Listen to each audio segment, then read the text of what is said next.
Estamos iniciando uma semana muito esperada. O ano todo a gente espera por esta semana, em que nós refletimos sobre o maior amor, a maior paixão, o maior ato de carinho e de afago. Jesus morreu, se entregou porque quis, ressuscitou ao terceiro dia, subiu e prometeu voltar. Há aproximadamente 2000 anos, exatamente hoje, num domingo, ele estava entrando em Jerusalém. Aquela seria a última semana dele na terra, no sentido ministerial. E quando ele chega em Jerusalém, ele é recebido por uma multidão na entrada da porta da cidade principal. Ele chora antes de entrar em Jerusalém, porque aquela cidade, apesar de ser chamada de cidade santa, não tinha reconhecido o tempo de sua visitação. Agora Jesus chega e vai passar a última semana, e ali ele passa o domingo, a segunda, a terça, a quarta, e na quinta à noite eles celebram uma ceia. E depois de celebrada a ceia, Judas sai para o entregar, e ele se dirige ao monte do Getsêmani. E nós vamos ler a partir deste entendimento, capítulo 26 de Mateus, a partir do 36. Em seguida foi Jesus com eles para um lugar chamado Getsêmani. Disse aos seus discípulos: assentai-vos aqui, enquanto eu vou ali orar. Então aqui vocês verem que Jesus chega no Getsêmani, e ele chega em determinado lugar e manda ficarem alguns discípulos. Aí ele diz que vai mais à frente orar. Verso 37. E levando consigo a Pedro e aos dois filhos de Zebedeu, ou seja, Tiago e João, começou a entristecer-se e a angustiar-se. Olhem para cá. Ele chega no Getsêmani, deixa 8 discípulos no começo do monte, no começo do jardim, e ele escolhe 3 dos 11 que estavam com ele. Ali ficaram 8, ele vai com 3, Pedro, Tiago e João, mais na frente. E chegando ali, diz que ele começou a angustiar-se. Você deve saber mais ou menos o que é uma angústia. Verso 38. Então lhes disse, ou seja, ele disse a Pedro, Tiago e João: a minha alma está profundamente triste até a morte. Ficai aqui e vigiai comigo. Ele chega para 3 discípulos, Pedro, Tiago e João, e confessa: a minha alma está profundamente triste. Fiquem aqui comigo, vigiem comigo, eu necessito da companhia de vocês. Ele disse para Pedro, Tiago e João. Verso 39. Adiantando-se um pouco, prostrou-se, ou seja, se ajoelhou sobre o seu rosto, orando e dizendo: meu Pai, se possível, passa de mim este cálice, todavia não será como eu quero, e sim como tu queres. Então ele deixou Judas lá embaixo, que o traiu. Daqui a pouco ele deixa mais 8 discípulos, vai mais à frente com Pedro, Tiago e João, e daqui a pouco ele diz: João, Pedro e Tiago, fiquem aqui que eu vou mais adiante. E lá, quando ele se ajoelha, ele faz uma oração que só o Pai ouve, porque Pedro, Tiago e João tinham ficado um pouco mais antes. E ele faz a seguinte oração: olhe para mim. Meu Pai, se for possível, passe de mim este cálice sem que eu beba. Que cálice? A cruz. Ele falava da cruz na qual ele seria crucificado no outro dia. Então ele queria dizer o seguinte: Deus, Pai, se for possível, não permita que eu seja crucificado, se for possível. Então, verso 40. E voltando para os discípulos, achou-os dormindo, e disse a Pedro: então nem uma hora pudestes vós vigiar comigo? Isso ele disse para os 3, Pedro, Tiago e João. Os 3 haviam dormido. Quando ele orou e disse: Pai, se for possível, passa de mim este cálice sem que eu beba, ele volta e encontra esses 3 amigos do peito, dormindo. Aí ele chama Pedro, que Pedro sempre se destacava na conversa. Jesus conversava com ele. Então, Pedro, você não pode vigiar nem 1 hora, nem 60 minutos comigo? Aí então, verso 41, vigiai e orai, para que não entreis em tentação. O espírito na verdade está pronto, mas a carne é fraca. Ou seja, a carne é a pior inimiga da oração. Eles estavam ali sem orar por causa da carne que estava reinando. Quando você não ora é porque a carne reina. Versículo 42, tornando a retirar-se, orou de novo. Era a segunda vez que ele orava, né? Dizendo: meu Pai, se não é possível passar de mim este cálice sem que eu beba, faça-se a tua vontade. Olhem para aqui agora. Essa segunda vez que ele ora já não é mais exatamente como da primeira. Parece, mas não é. A primeira oração é: se for possível, passa de mim este cálice sem que eu beba. A segunda oração já é diferente. Ele diz assim: se não é possível, então seja feita conforme a tua vontade. Então, certamente, entre a primeira e a segunda oração, ele já tinha recebido um não do seu pai. Quando ele fez a primeira oração que disse: se for possível, passa de mim este cálice. Olhe para mim, então você perde tudo. Quando ele disse assim: se for possível, passa de mim esse cálice sem que eu beba. E a segunda ele disse: se não é possível, faça-se a tua vontade. Significa dizer que ele já tinha ouvido um não da parte do seu pai, que não era possível passar dele esse cálice. Quem compreendeu até aqui, diga amém. 43, e voltando, achou-os outra vez dormindo, porque os seus olhos estavam pesados. Deixando-os novamente, foi orar pela terceira vez, repetindo as mesmas palavras.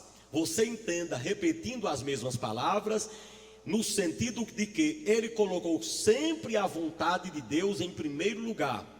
Você sabe que a primeira oração pareceu com a segunda pareceu com a primeira. Eram as mesmas palavras, mas num sentido diferente. A primeira oração era pedindo para Deus evitar a morte dele. A segunda oração já era dizendo que, se não era possível, ele estava tranquilo. Mas ele vai fazer uma terceira oração, repetindo praticamente as mesmas palavras. E esta oração, ela só diz aqui que era repetindo praticamente as mesmas coisas, mas não diz exatamente o que ele disse. Quem vai relatar disso é São Lucas, lá na frente, que a gente vai ter tempo daqui para lá. 45, então voltou para os discípulos e lhes disse: ainda dormis e repousais? Eis que é chegada a hora, e o Filho do Homem está sendo entregue nas mãos dos pecadores. Levantai-vos e vamos. Eis que o traidor se aproxima. Quem crê que essa palavra é verdadeira? Quem crê que aconteceu desse jeito? Se você crê, então alguns segundos você deixa a Bíblia em algum lugar e renda para Jesus a maior salva de palmas da sua vida. Aleluia. Se você puder, aplauda e vá dizendo glória a Deus. Desse lado e desse lado, quem é que sabe aplaudir e dar glória a Deus ao mesmo tempo? Pai, essas palmas são para ti, meu Deus. Essas exaltações são para ti. O teu povo te glorifica, te exalta, nos capacita a compreendermos a verdade aqui descrita, em nome de Jesus. E que a tua palavra vá e traga, meu Deus, o resultado para o qual ela foi mandada, em nome de Jesus. Amém. Glória a Deus. Toda atenção é pouquíssima. Ele havia celebrado a Santa Ceia. Ele agora sobe ao Getsemane.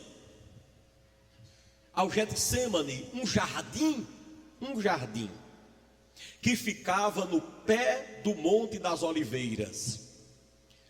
Quando você chega em Jerusalém, você anda 1 quilômetro. Lá está o Monte das Oliveiras. Quem está em cima do Monte das Oliveiras pode ver toda Jerusalém, principalmente a cidade velha, porque Jerusalém é composta hoje da Cidade Nova e Cidade Velha. A Cidade Velha é aquela parte de Jerusalém que está dentro dos antigos muros. Ainda existem ruínas de quilômetros daquelas muralhas. Aquela é a Cidade Velha. Mas de tanto crescer Jerusalém, construíram bairros fora ali daqueles muros. Ali é a Cidade Nova. Então o que acontece? Jesus, depois que celebra a ceia, ele sobe ao Monte das Oliveiras. Não exatamente até o topo, mas ele tinha o costume de subir ao Monte das Oliveiras para orar.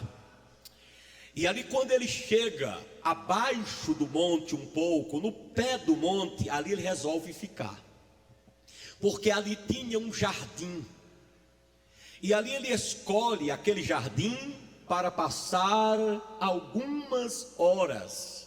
Certamente não chegava a 3 horas, deve ter passado ali no máximo 2 horas, 2 horas e meia. E ele chega naquele lugar, e quando ele pisa o pé naquele lugar, algo começa a acontecer diferente no interior de Jesus Cristo. Por que Jesus Cristo escolheu o monte do Getsêmani para passar essas últimas horas? Você precisa entender que a palavra Getsêmani significa prensa de azeitonas, prensa de oliva, prensa de azeite. Por quê? Ali no pé do Monte das Oliveiras, era chamado Monte das Oliveiras porque lá em cima, alguém me ouve, diga amém. Ainda hoje existem oliveiras milenares. Oliveiras milenares. As pessoas subiam, os colhedores de oliva, subiam e colhiam as olivas ou azeitonas, e desciam para moer aquelas azeitonas ou olivas no pé do monte, exatamente no Getsêmani. Por isso que ali era chamado de prensa de azeite, Getsêmani, prensa de azeite, porque ali existiam várias pedras no meio da pedra cavado, tipo pilão, e outras pedras menores para imprensar as olivas. Então você descia de lá, trazia as olivas, chegava no pé do Monte das Oliveiras, havia o Getsêmani, com várias pedras. Ali os homens traziam aquelas olivas, colocavam as olivas dentro daquelas pedras e jogavam outras pedras por cima, imprensavam aquelas olivas, e ali tiravam o melhor daquelas olivas. Aí você entende por que Jesus escolheu, não lá em cima no monte exatamente das oliveiras, mas no pé do Monte das Oliveiras. Por quê? É porque o nome é profético, o nome diz tudo. Jesus planejou os mínimos detalhes para a sua vida e para a nossa. Por que Jesus escolheu exatamente aquele monte? Ele escolheu exatamente porque ele queria nos dar um recado aqui nesta noite. Assim como Getsêmani, lugar da prensa de azeite, lugar em que as olivas eram prensadas até se tirar o melhor delas, foi exatamente ali em que eu, o Filho de Deus, fui imprensado, fui machucado, fui moído. Quando a Bíblia Sagrada diz que Jesus, alguém me ouve, diga amém. Quando a Bíblia diz que Jesus foi moído pelas nossas iniquidades, se refere antes de tudo ao que ele passou no Getsêmani. Ali quando ele estava no monte, orando, como nós acabamos de ler, ele recebeu a maior prensa da sua história. Ele foi moído completamente ali, da mesma forma como as azeitonas ou olivas eram imprensadas. Quando se imprensava as olivas, se tirava o melhor delas. E quando Jesus ali sofreu aquela prensa lá em cima, o Senhor Jesus ali está dizendo: a partir desta prensa que eu recebi, a partir do momento em que eu fui moído, todo o meu povo pode tirar o melhor de mim. Aleluia. Assim como se moía as olivas e se tirava o melhor dela, a prensa que Jesus passou é para que nós recebamos os melhores benefícios para as nossas vidas. Se você recebe isso, manifeste como você gostar, glorificando a Ele nesta hora. Só que eu quero dizer uma coisa para a igreja que está aqui. Esta semana da paixão dispensa de nós alguns argumentos lógicos e talvez teológicos. Para muitos que estudaram alguma coisa relacionada à teologia, você vai ter que se desarmar aqui. Porque para falar deste dia, destas horas de Jesus no Getsêmani, você tem que continuar acreditando que Jesus era Deus e também homem na mesma proporção. Um garotinho na subida do altar me fez uma pergunta parecida em relação a isso. Parecido com isso, eu dei uma resposta ao ponto que ele pôde entender alguma coisa. Mas nós precisamos nos desarmar de alguma coisa. Por exemplo, é claro que Jesus era Deus, Deus, completamente Deus, e também era homem. Nós precisamos esquecer aquelas contas que a gente faz. Era 50% Deus e 50% homem? Ou era 100% Deus e 100% homem? Claro que a segunda opção é a mais viável. Ele não era metade Deus e metade homem. Ele era totalmente Deus. Aleluia. E era também totalmente homem. Como Deus, ele podia fazer o que quiser, mas como homem, ele resolveu abrir mão dos seus atributos divinos para poder experimentar o que é padecer na carne. Você vai olhar nesses dias para Jesus mais no lado humano. Você nunca entenderá, ou entenderia, o que o nosso Senhor Jesus passou lá no Getsêmani, sem conceber a realidade da ideia de que ele era homem, 100% homem, totalmente homem, sujeito às mesmas fraquezas que nós, porém nunca pecou, foi forte e suportou tudo sem pecar. Ele subiu ao Getsêmani longe de todos os seus atributos divinos, com exceção de alguns como santidade. Jesus nunca abriu mão do seu atributo de santidade, mas abriu mão do seu atributo de onipotência. Se Jesus não abre mão do seu atributo de onipotência, ninguém poderia tocar nele. Quando ele estava no Getsêmani, ele não era onipotente, ele tinha aberto mão. Ele não era todo poderoso ali, porque ele tinha aberto mão deste atributo. Alguém me entendeu? Diga amém.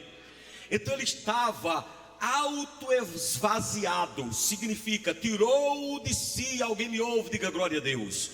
Tirou de si voluntariamente, ninguém tirou isso dele, ele mesmo tirou de si o atributo da onipotência. Quando ele subiu ali, ele subiu como homem, com todos os atributos de humanidade.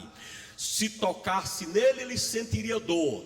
Se falassem mal dele, ele sentiria-se triste. Então ali foi o momento exato do seu auto-esvaziamento. E você precisa aprender nesses 8 dias o que eu vou ensinar dentro desse contexto do auto-esvaziamento. E como disse alguém, eu não temo medir palavras, ainda que algumas pessoas achem que estaria eu agredindo a divindade de Cristo.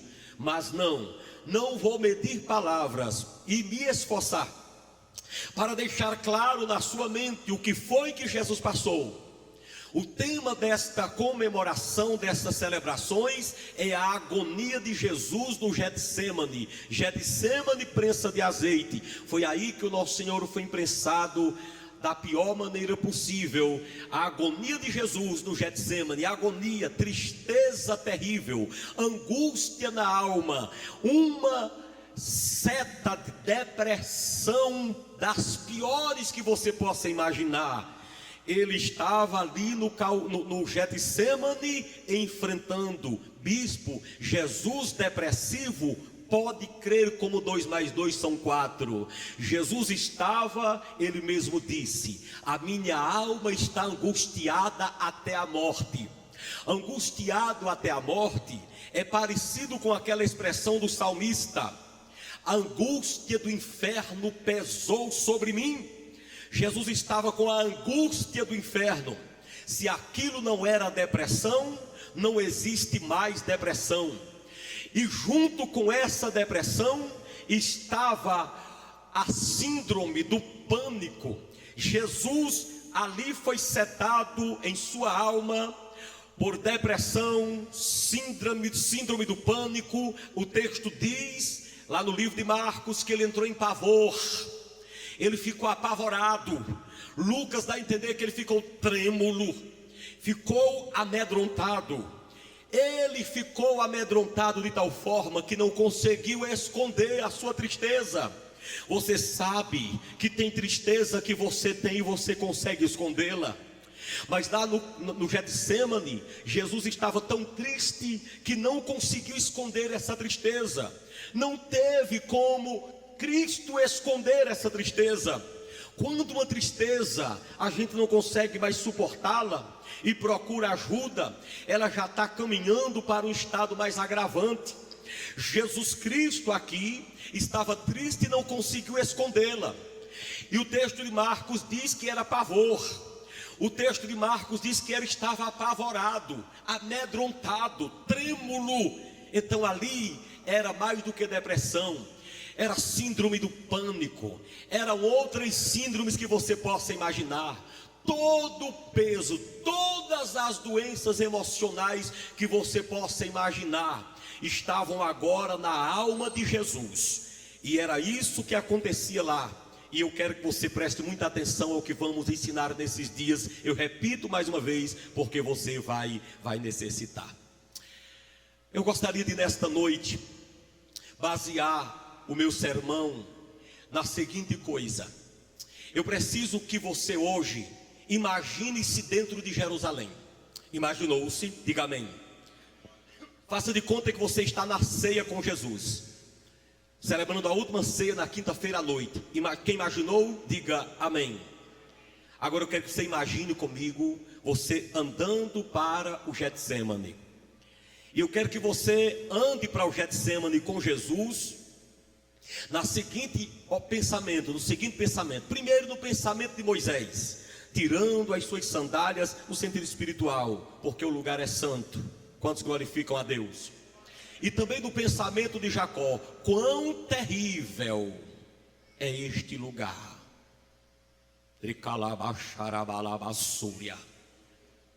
Quão terrível é este lugar.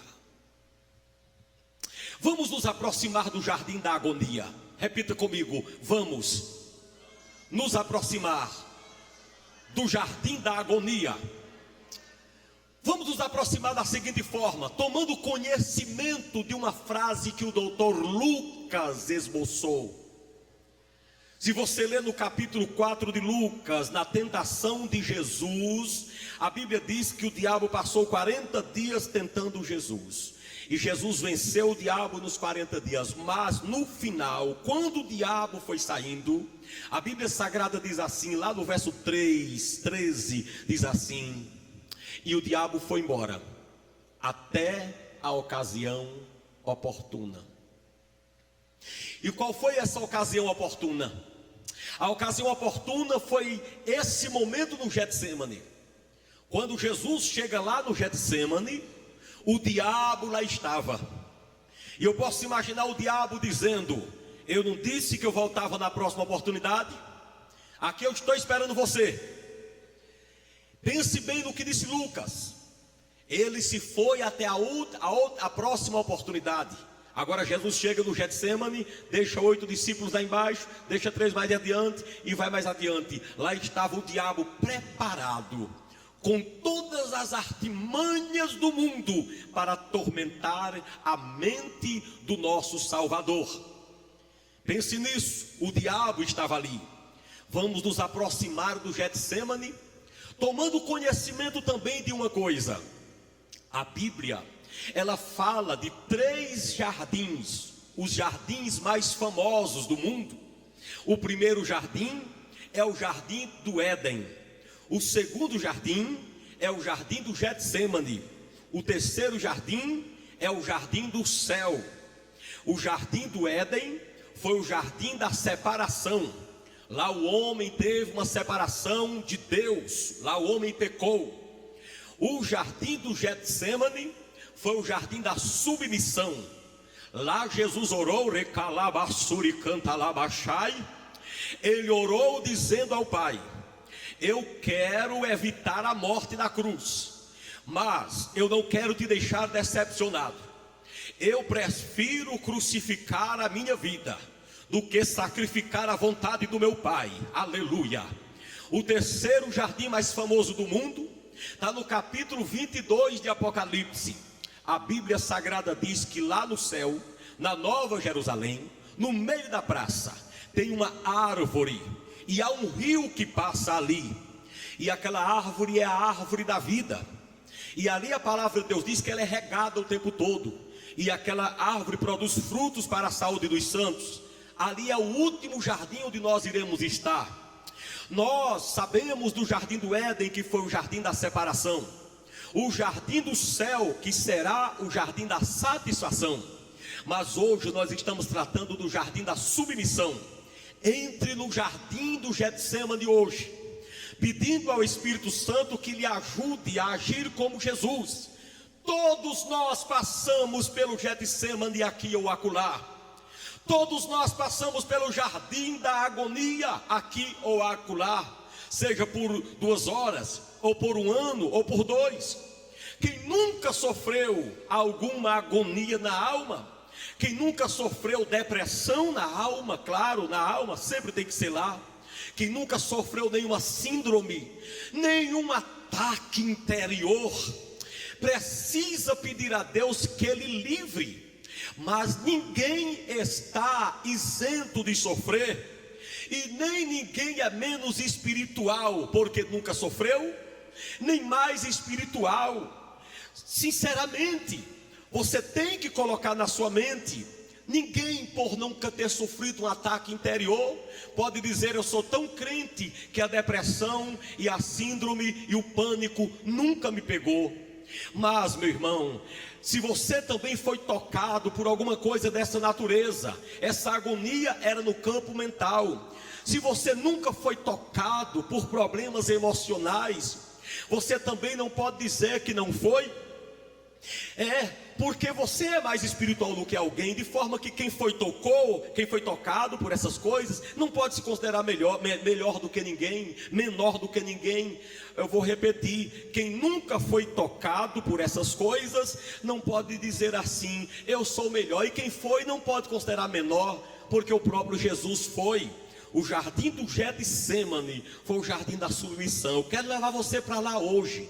Eu quero levar para você para lá amanhã e durante toda a semana. E eu quero que nós saiamos desse jardim com a bênção da submissão, aprendendo a ser como Jesus. Ainda que você queira uma coisa e Deus queira outra, às vezes nem sempre o que nós queremos é o que nós recebemos, mas que nós possamos aprender a submissão do Pai. Podemos ouvir um glória a Deus da igreja? Nós vamos nos aproximar do jardim da agonia. Em terceiro lugar, tomando conhecimento do tipo de óleo que era fabricado ali no Getsemane. Diga comigo, óleo. Digam comigo, óleo. Para ser mais preciso, digam comigo, elementos fabricados no Getsemane. Eu já disse para vocês que ali no Getsemane haviam prensas, onde as olivas eram imprensadas. Quem está me ouvindo para dar um glória a Deus aí? Aleluia. Ali existiam pessoas para moerem as olivas. E quando as olivas desciam de lá para serem moídas, eu quero dizer a você que as olivas se transformavam em algumas coisas. Por exemplo, se transformava no óleo da unção. Repete aí, óleo da unção. Mais uma vez. Irmãos, óleo da unção fala de capacitação de Deus. Quando Jesus foi prensado no Getsêmani, ali quando ele foi prensado, ele recebeu o poder para nos dar a sua capacitação. Através da prensa que Jesus sofreu, ele te unge hoje com o seu poder e sua graça, e nos capacita para fazer a sua obra. Está escrito na palavra: mas recebereis o poder ao descer sobre vós o Espírito Santo. Recebe a unção do monte do Getsêmani desta noite para a glória de Deus. Quando as olivas eram prensadas também ali, elas viravam no outro tipo de óleo. Quando colocava-se outra pedra, na primeira pedra o óleo da unção, na segunda pedra um outro óleo chamado óleo da iluminação. Repete isso, o óleo da iluminação. Mais forte, vai. Grita, óleo da iluminação. Ali acontecia isso com as olivas. Quando Jesus foi prensado, ele ali recebeu o seu poder para nos iluminar. A Bíblia diz que Jesus é a luz do mundo, e quem segue a ele não anda em trevas. Grita glória a Deus aqui nesse lugar. Ali a nossa oliva, a nossa oliveira verdadeira foi prensada para nos dar a sua iluminação. Assim como tirava o óleo da oliva, colocava nos candeeiros para iluminar os templos e as casas. Quando Jesus foi prensado, ele recebeu o poder para iluminar a tua vida. Sabe por que você não cai em pecado, não abandona a fé? Porque o Espírito Santo, através de Jesus, através do Espírito Santo, está guiando a tua vida. Glorifique aquele que está no céu, glorifique a Jesus que está no céu. Olhe para a pessoa que está perto de você, olha para ele, pega na mão dele aí, pega na mão dele e diz aí: dá o maior glória a Deus que você quiser aqui dentro desse lugar, nesta hora, em nome de Jesus de Nazaré. Então a Bíblia diz que Jesus é a luz do mundo. Quando ele foi prensado, ele nos deu a condição de sermos iluminados por ele, para a glória e a honra do seu santo nome. Mas meu irmão, tinha um outro tipo de óleo que acontecia ali. Quando prensava aquele óleo, saía um tipo de óleo chamado óleo comestível. Era o óleo da alimentação. Repete esse óleo da iluminação, vai. Óleo da alimentação, vai. Você tirava aquele óleo, levava para sua casa, ainda hoje existe, muito bom, é saudável até. Então colocava em cima da sua comida. Ainda hoje, quem trabalha com o coração, quem é cardiologista, recomenda. Óleo de oliva puro não faz mal como os outros fazem. Então eles colocavam aquele óleo em cima da comida, e ali eles faziam daquele óleo a sua alimentação. Quando Jesus Cristo foi prensado no Getsêmani, ali ele recebeu a autoridade de Deus para ser o que ele mesmo profetizou: eu sou o pão e a água da vida. Se alimenta dele nesta noite, aleluia. Eu sou o pão da vida, quem se alimenta de mim jamais terá fome. Eu sou a água da vida, quem bebe desta água nunca mais terá sede, mas terá dentro dele uma água a jorrar para a vida eterna. Quem tem essa água, glorifique ele agora. Eu sei que o povo está doido para dar glória a Deus. Levanta sua mão, glorifica aquele que está no céu. Quem já bebeu desta água, glorifica a ele agora. Mas no fim, depois de sair esse óleo da unção, da iluminação e da alimentação, obreiro Vidal, acontecia que tinha a borra daquela oliva, não era jogado fora. Aquela borra, irmão Diego, era levado para um canto, transformado em sabão. As mulheres levavam para casa e lavavam suas roupas, não perdia nada da oliveira. Quero dizer para você, Jesus é totalmente aproveitável, glória a Deus. Jesus é totalmente Deus, aleluia. Nada se perde em Jesus, aleluia. Jesus é bom dos pés à cabeça. Quem glorifica a Deus, quem glorifica a Ele, Ele é bom dos pés à cabeça. Quem pode exaltar a Ele? Ele é bom dos pés à cabeça, aleluia. Aquela borra daquelas olivas que sobravam, transformava em sabão e limpava as roupas e as casas das pessoas. Fala da nossa santificação, e a palavra de Deus nos diz que o sangue de Jesus Cristo, aleluia, nos purifica de todo o pecado. Posso ouvir o amém da igreja? vamos nos aproximar do jardim do Getsêmani, tomando conhecimento de 3 ocasiões que Pedro, Tiago e João acompanharam Jesus.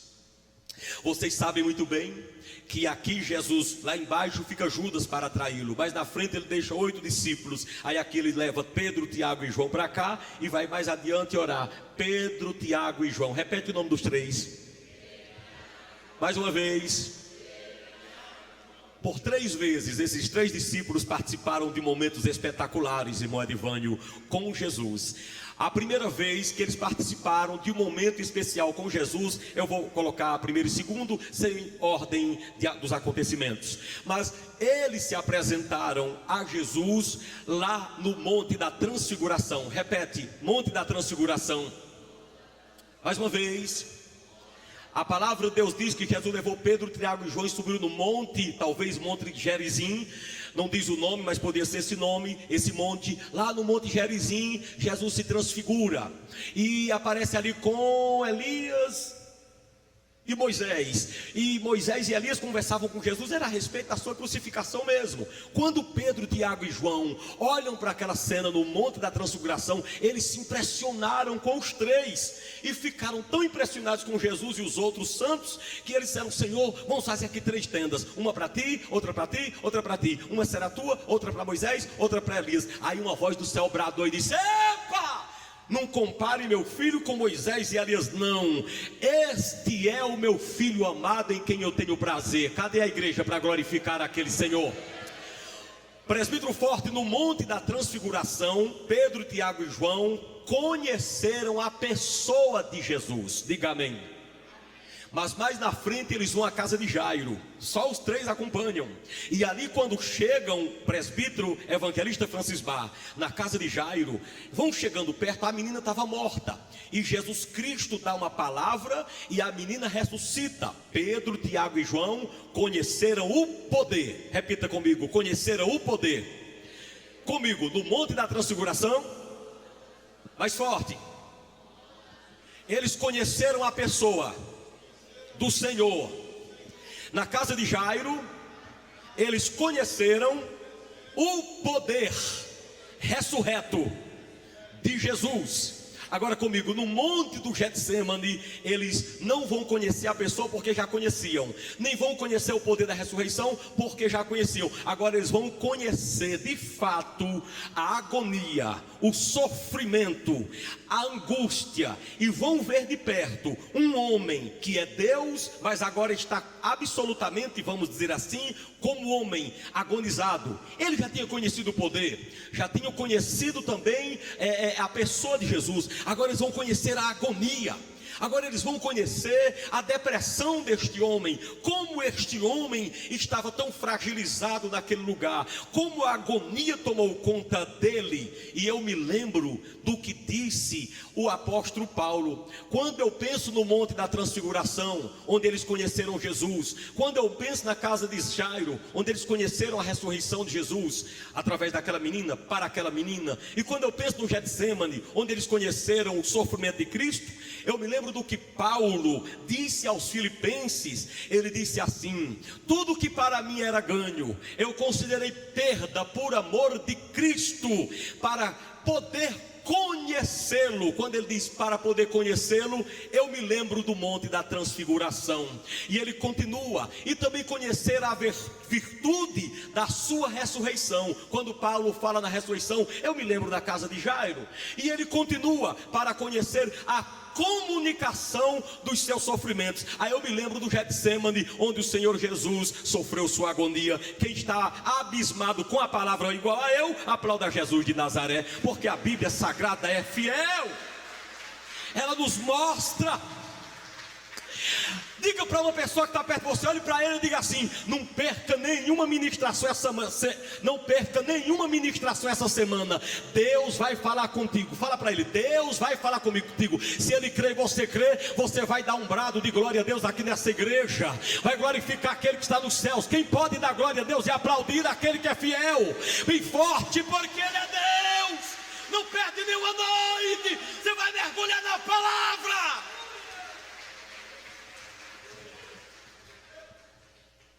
Eu gostaria agora de me preparar para terminar esta mensagem dizendo uma última coisa. A primeira coisa que eu falei é que nós deveríamos nos aproximar do jardim do Getsêmani com os pés descalços e sabendo que o lugar é tremendo. Mas a segunda coisa que eu quero dizer é que a vida de Jesus foi marcada por sofrimento. Repita comigo, a vida de Cristo, diga forte, vai, foi marcada por muito sofrimento. Pois bem, Jesus começou a sofrer quando criança, ainda inocente, já queriam matá-lo. Você que está aqui, muitos que estão aqui nessa noite sabem que escaparam da morte quando pequenos por um triz. Jesus começou a sofrer da criança, procuraram tirar-lhe sua vida, e Deus lhe deu vitória naquela causa, mas à medida que ele ia crescendo, os sofrimentos iam se apegando a ele. Jesus também sofreu a rejeição dos seus irmãos, e a morte do seu pai adotivo, possivelmente. Você sabia que Jesus tinha pelo menos 7 irmãos nascidos de Maria? Isso está escrito nas Escrituras, ainda que algumas religiões não aceitem, mas o negócio nosso é a Bíblia. E quando Jesus cresceu naquela casa, os seus irmãos não gostavam de Jesus. Jesus sofreu a rejeição dos seus irmãos. Quem sabe eu estou falando para alguém aqui nesta natureza, que tem 3, 4 irmãos que não gostam de você, que não amam você, mesmo você sendo o crente que você é, mesmo você sendo a pessoa que você é. Alguém às vezes chega até para você e diz assim: como é que você é crente e teu irmão não gosta de você? O que foi que você fez com ela para ela não gostar de você? Porque você, como crente, devia ter um testemunho tão forte que seus irmãos deveriam gostar de você. E eu pergunto a você, e o que dizer de Jesus, que era o Filho de Deus, que não falhava, e os seus irmãos não gostavam dele? Teve um dia que quiseram amarrar Jesus, e chegaram para ele e disseram: você quer se apresentar, saia daqui, que quem quer se apresentar, quem quer estar nos outdoors, não fica que eu demora não, corra daqui. Eles não gostavam de Jesus. Jesus sofreu o abandono dos seus irmãos. Você já sofreu isso? Jesus também sofreu a perseguição. Repete essa palavra, perseguição. A perseguição de Jesus era por parte dos religiosos da época. Eles tinham inveja de Jesus. Repete essa palavra, inveja, mais uma vez. Eles mentiram contra Jesus. Eles diziam que Jesus estava proibindo o povo de pagar impostos, mas Jesus mandava o povo pagar impostos. Imagina você sofrer uma calúnia. Eu estou pregando para alguém que tem sofrido calúnias. Eu quero dizer que não é somente você. Jesus também sofreu. Estou dizendo neste ponto da mensagem que Jesus era um homem de sofrimento. Sofreu na infância, sofreu com a perca do pai, sofreu com a revolta dos irmãos, sofreu com a perseguição dos religiosos, sim, com a mentira dos homens da política da época. E Jesus também sofreu com os ataques de Satanás. Satanás estava todo o tempo na cola de Jesus. Aliás, o Espírito Santo levou Jesus ao deserto. O diabo esperou ele lá para tentar Jesus. E a vida de Jesus, você vê que sempre o diabo atacava usando um, usando o outro, para ver se Jesus Cristo caía. Lembra de quando ele usou Pedro para tentar fazer com que Jesus desistisse de sua missão? Ali foi uma tentação do diabo. Lembra que foi o diabo que entrou em Judas para traí-lo, para trair Jesus? O diabo nunca largou o pé de Jesus. Nunca largou o pé de Jesus. A vida de Jesus foi marcada por sofrimento. Levante a mão e repita essa triste notícia. Diga comigo: a vida do meu Senhor foi marcada por muito sofrimento. Agora vocês vão dizer a segunda vez, só vocês, eu deixo por conta de vocês já. A vida do meu Senhor. Diga mais forte, mais bonito, vai. Porém, eu quero dizer uma coisa à igreja: apesar de tudo isso, desses grandes sofrimentos que Jesus passou na sua infância, com a perseguição, com a rejeição dos seus irmãos, com a mentira dos políticos, com a perseguição e a inveja dos religiosos, e com os ataques de Satanás, eu não posso acreditar que Jesus era um homem infeliz. Eu acredito que Jesus era o homem mais feliz da terra. Eu não posso acreditar que Jesus era um homem ranzinza. Eu não posso acreditar que Jesus era um homem chato, antipático. Eu acredito que Jesus era um homem muito feliz. Acredito que apesar das enfermidades que ele tinha, se você ler, por exemplo, Mateus capítulo 8, do 8 em diante, vai dar a entender que Jesus sofria de algumas doenças, que ele sofria de algumas enfermidades.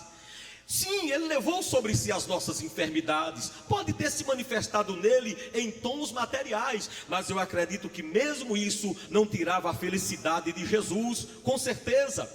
Certamente, o fato de Jesus ser um homem de dores não pode nos dar a ideia, não podemos conceber a ideia de que Jesus era um homem sem felicidade, que vivia o tempo de mau humor, que vivia a vida toda sem abrir a boca para dar um sorriso. Não, não, não, não, não. Os sofrimentos do meu Senhor foram grandes, com a incredulidade dos seus, com a incredulidade de Jerusalém, claro. E quando ele viu o comércio da fé lá no templo, claro que o entristeceu. Mas eu não posso acreditar que mesmo isso, esses acontecimentos, tiraram de Jesus a simpatia. Nós não podemos, queridos irmãos, entender outra coisa. Não podemos entender que sofrimento algum de Jesus pôde tirar dele essa alegria, esse carisma. O povo procurava Jesus para vê-lo, para ouvir sua voz. Sabe por quê? Porque Jesus era simpático, era carismático. Eu não posso entender um Jesus triste depois que efetua uma cura, depois que efetua um milagre. Pelo contrário, quando eu olho para a minha Bíblia, para a nossa Bíblia, eu vejo um Jesus incentivador. O cara estava lá embaixo, quando Jesus dava uma palavra, o cara se levantava, bendito seja Deus.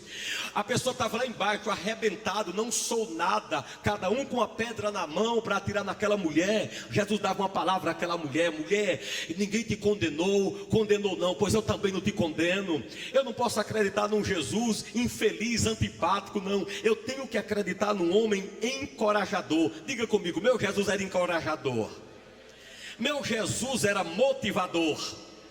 Sim, irmãos, Jesus era tudo o que ele falava, o que as pessoas falavam no sentido positivo. Ele era um mestre. Quando ele ensinava, a Bíblia diz que ele ensinava diferente de todos os professores, apesar de nunca ter ido na escola. Vale até um glória a Deus agora.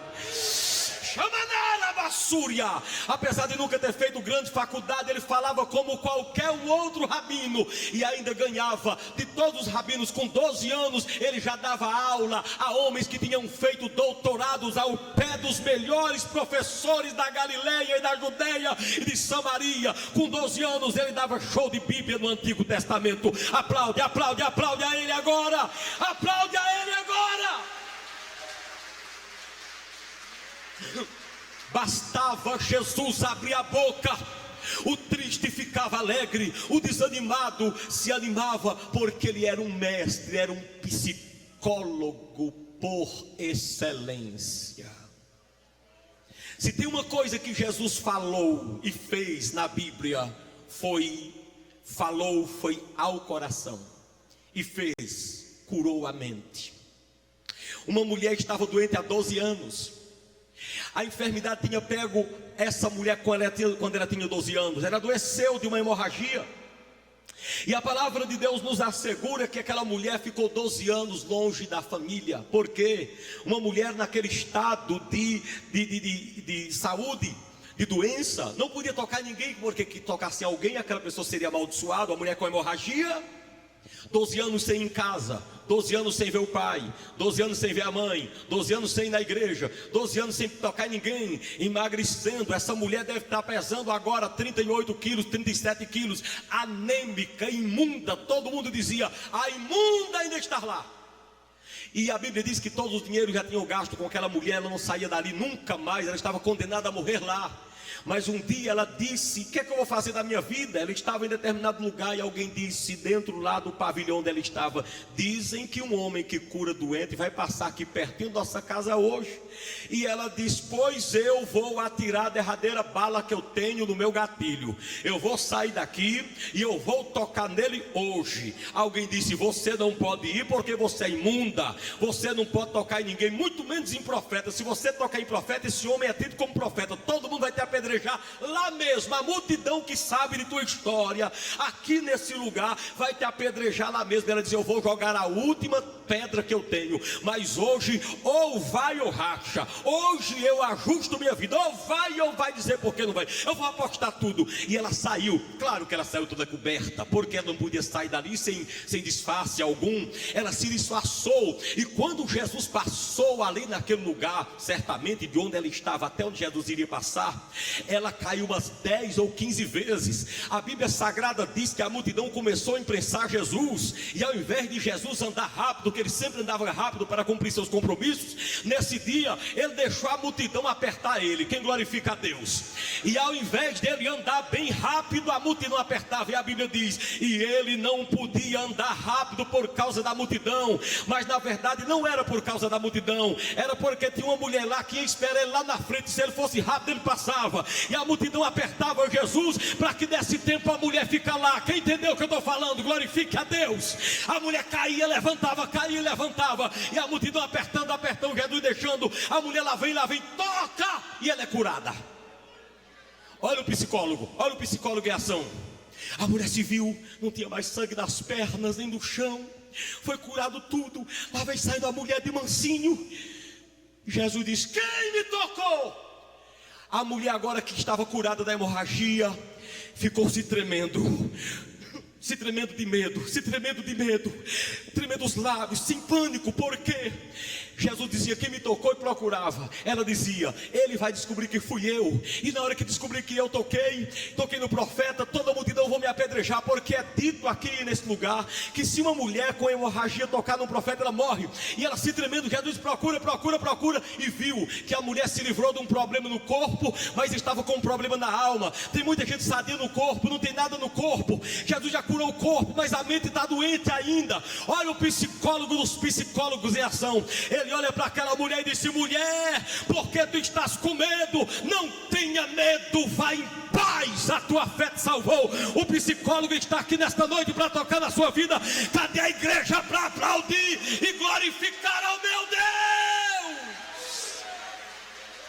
A canturi mandarabasúria, chamanarabasuri cantalabias na flashuri cantala. Eu estou me preparando para terminar a mensagem. Porém, quando esse homem feliz, psicólogo, curador da mente do povo, encorajador, esse homem encorajador, chegou perto de Jesus, pegava fogo, se animava, homem animado, as criancinhas vinham, sentavam no colo de Jesus, Jesus se alegrava, sorria. Porém, quando Jesus sai lá da Santa Ceia, meu presbítero Moisés, que se dirige ao Getsemane, quando ele põe os pés no Getsemane, ele se transforma. Aquele homem duro na queda, encorajador, psicólogo, agora virou um paciente.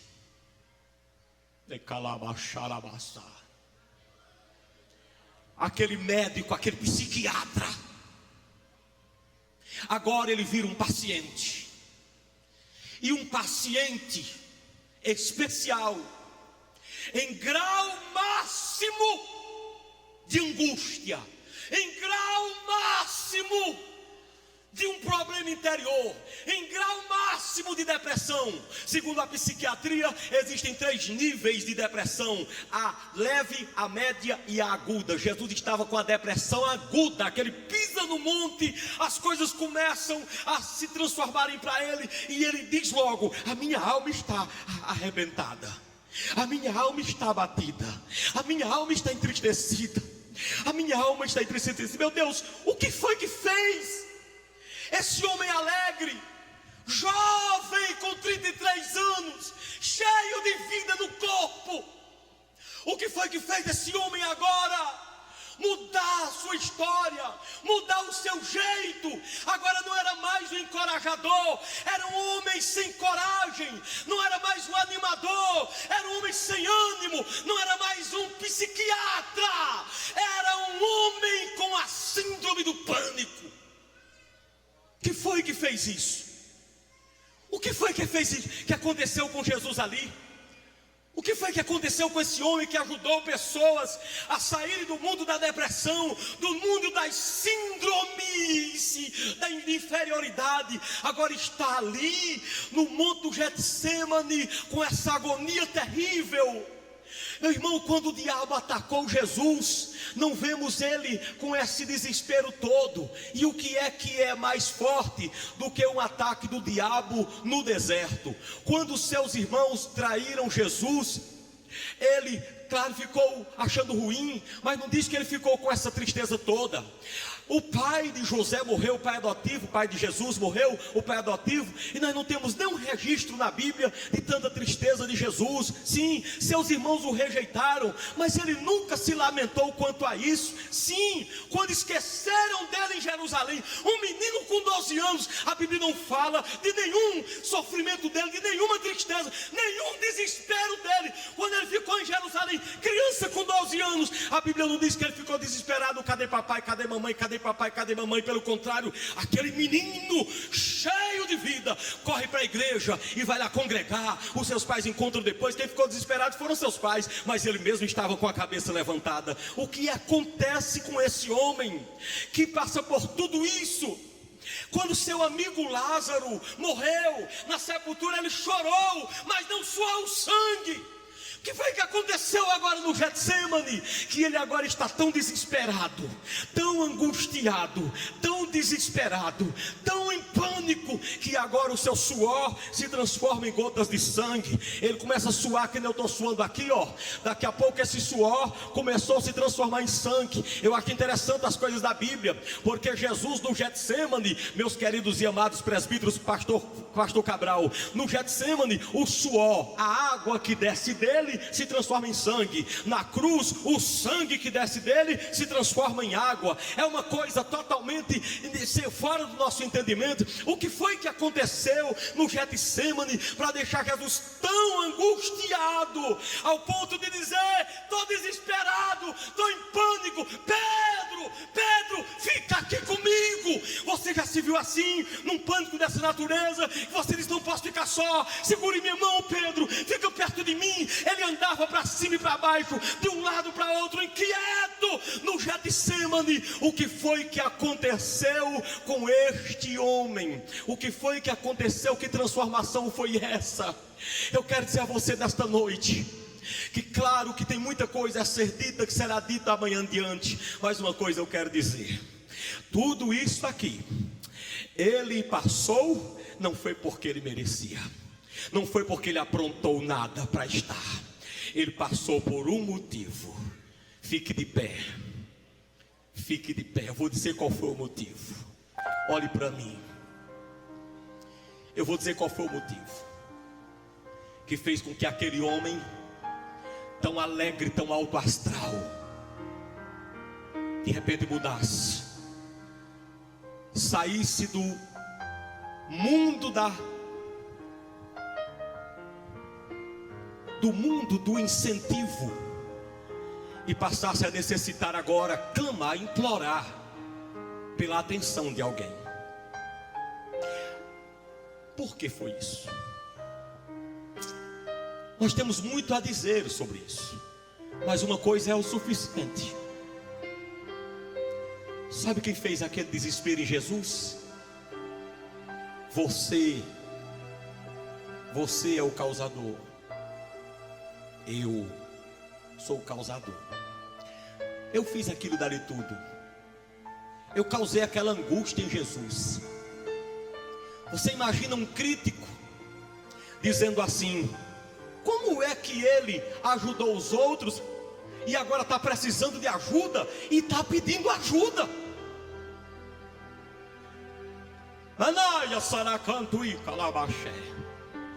Imagina a vergonha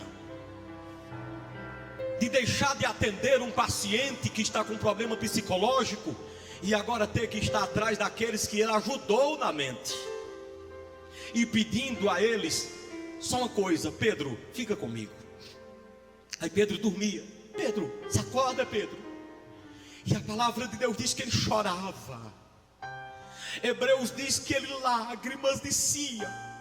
Ele chorava: Pedro, Pedro, se acorda, Pedro, eu estou angustiado, Pedro. E ele passava de um lado para o outro, pedindo auxílio. E eu termino aqui dizendo: muitos de nós que estamos aqui sabem o que é isso. Sabe o que significa necessitar de um abraço, de uma companhia e de uma palavra amiga. Há muitos que estão aqui que sabem o que é carregar a angústia na alma. Eu quero que você saiba que nessa semana Jesus vai se levantar com cura. Só que você precisa aprender uma coisa, igreja.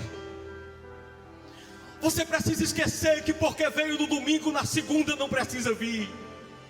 Você precisa pegar tudo que Jesus Cristo me deu para passar para você, para calabaçurianda.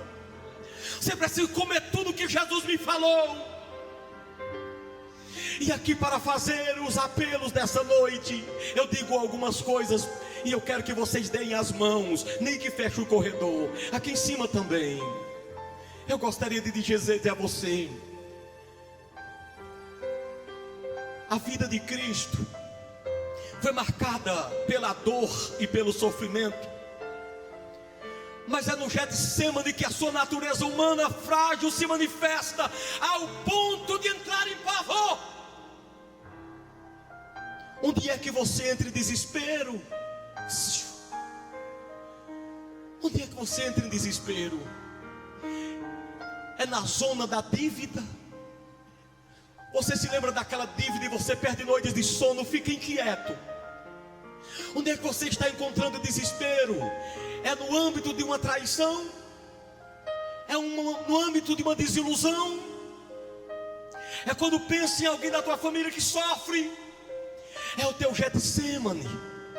O meu Senhor está aqui nesta noite para trabalhar contigo. Ó igreja, eu te dou um conselho.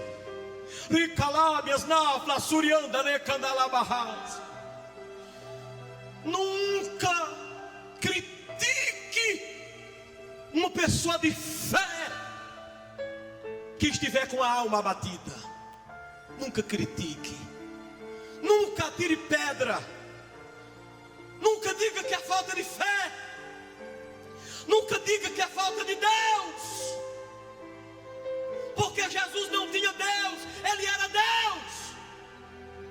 Mas quando a parte humana se manifestou, Ele necessitou pedir ajuda desesperadamente.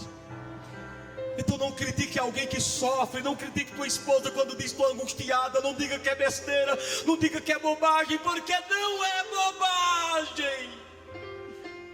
É a alma, é o cérebro, que muitas vezes falta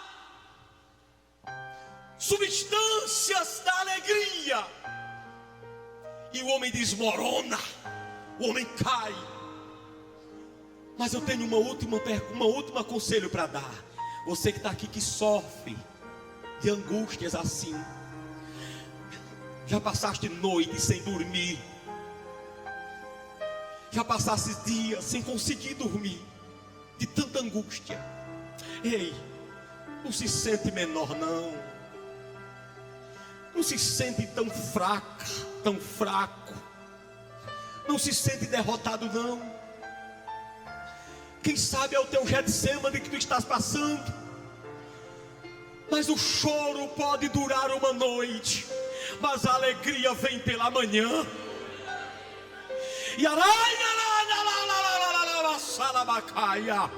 E assim como Jesus venceu, tu também vencerás. Eu quero que você abaixe a cabeça, e o que você sofrer, você diga a Deus agora: Senhor, eu sofro com isso, eu estou sofrendo com essa situação, eu estou sofrendo com essa dor, minha alma está angustiada, minha alma está entristecida. Ore, diga a Deus, faça o seguinte, diga: Jesus, eu estou como tu estava, eu estou como tu estava, Senhor, estou angustiado como tu estavas angustiado. Oh Senhor Jesus, tenha compaixão da minha vida. Vai, meu irmão, confessa, bota para fora, diga a Ele que precisa dele como seu amigo. Bendito seja Deus. E assim eu faço alguns apelos para terminar. Onde é que existe alguém que foi tocado pela palavra e não é crente em Jesus Cristo, mas deseja aceitar Jesus agora no coração, devido tanto amor que Ele demonstrou por você? Onde é a primeira pessoa? Cadê a primeira pessoa para aceitar Jesus? Levante sua mão onde você estiver. Onde é que está a primeira pessoa para aceitar Jesus? Aí atrás tem uma pessoa. Quem glorifica a Deus? Quem glorifica a Deus, tem uma alma ali aceitando Jesus. Abre o corredor que ela vai passar. Abre o corredor que ela vai passar e dá, aplaude a Jesus, igreja. Uma alma que Jesus está tirando do mundo da angústia. Vai fechando o corredor, vai fechando o corredor, vai fechando o corredor, vai fechando o corredor de novo, vai glorificando a Deus. Vai ser poder de Deus nessa semana.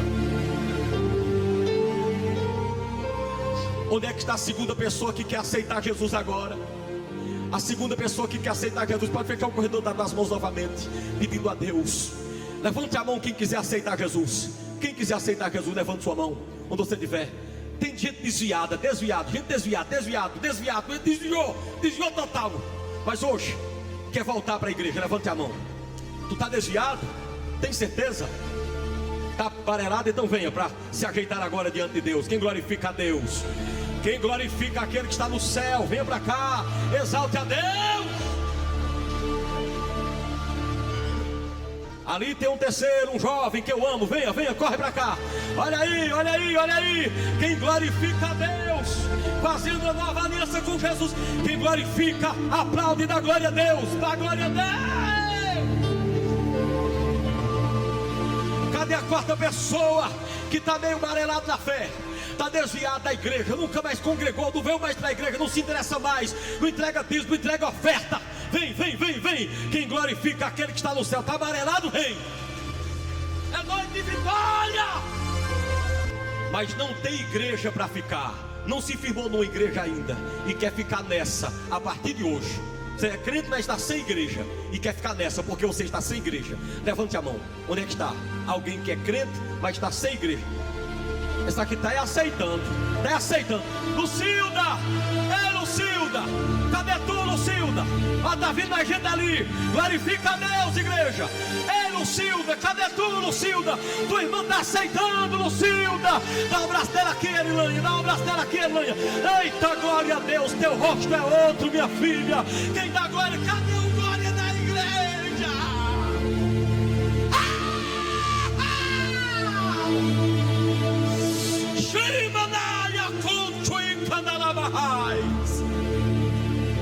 Fizeram a melhor coisa da vida de vocês.